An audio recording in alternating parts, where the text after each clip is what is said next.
starting tomorrow, you are now in a position where truth must be pursued and defended, and that responsibility comes from your identity as Christians, as Americans, and as graduates of Hillsdale College. Because to the world, they believe truth is something to be reshaped, but to all of us in this room, it is something to be honored. That's Erica Kirk giving a powerful and well-received commencement address yesterday at Hillsdale College in Michigan. But several other schools' speakers have drawn criticism and protests over comments about Israel.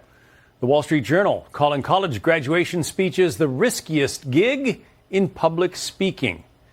Here to weigh in, campus reform reporter Emily Sturge. Emily, it's an interesting time. A lot of the campus speakers who are getting invited to address graduating students seem to lean very far left. Yeah, they certainly do. And the higher education system, as we know, is relentless in its pursuit to indoctrinate the next generation with leftist ideas. And as a reporter at the Leadership Institute's Campus Reform, I've actually been tracking commencement speakers this spring. And yeah, they all seem to have one thing in common. We see a bunch of leftists. Erica Kirk is certainly an outlier here. Nancy Pelosi is going to be speaking at a Catholic college over in California, which is extremely ironic, given her pro-abortion far-left views that directly conflict with the Catholic Church. Representative Ro Khanna is speaking at Suffolk University. Representative Jamie Raskin, well, he's speaking at American University. And perhaps the biggest slap in the face out of them all is Dr. Anthony Fauci is delivering a commencement address to students over in Minnesota. And I'll remind you that his disastrous COVID-19 policies that he encouraged, well, he bankrupted an entire generation of their high school and college experiences. He shut down our classroom experiences. He imposed those mask and vaccine mandates that directly harm students. It seems like universities, they won't even let students get out of the door without one last political speech. You say that college students, college graduates don't need to be told how to vote. They need some other advice.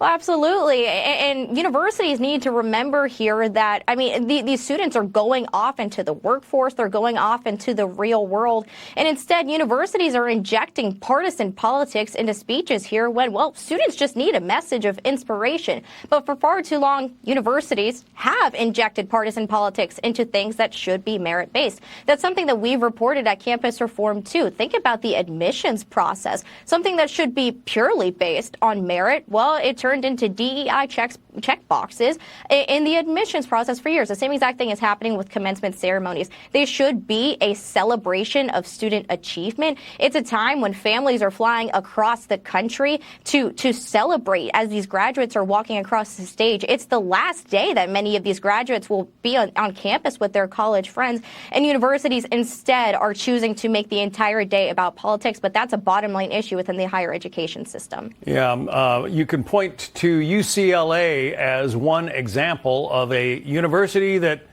well, lays all of its cards on one side of the table. Yes.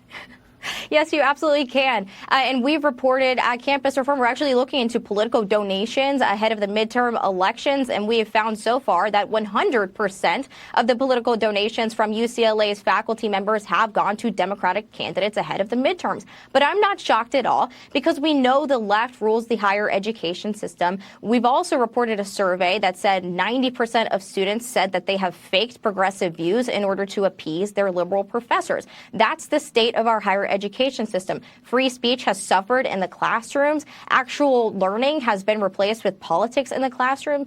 And students, conservative students, are silenced, they're censored, they're banned. And now we're even seeing some of these conservative commencement speakers, if they're lucky enough to be invited to these universities, actually banned too.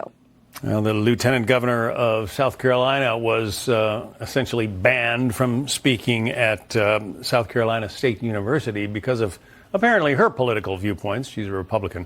Emily Sturge, well, there's the post that she put up on X. What happened at SC State University this week is emblematic of what's happening at institutions across our state and country where the far left has silenced freedom of speech and pushed its radical anti-American agenda far too long. The protests and pressure to cancel me was solely about my political viewpoints. If colleges can't defend free speech, then we can't continue to fund them. Full stop. Merit over DEI. Good for Lieutenant Governor Yvette. Emily Sturge, we have to say goodbye. Thank you. Thank you so much for having me, and happy Mother's Day to my mom. Yeah, good for her.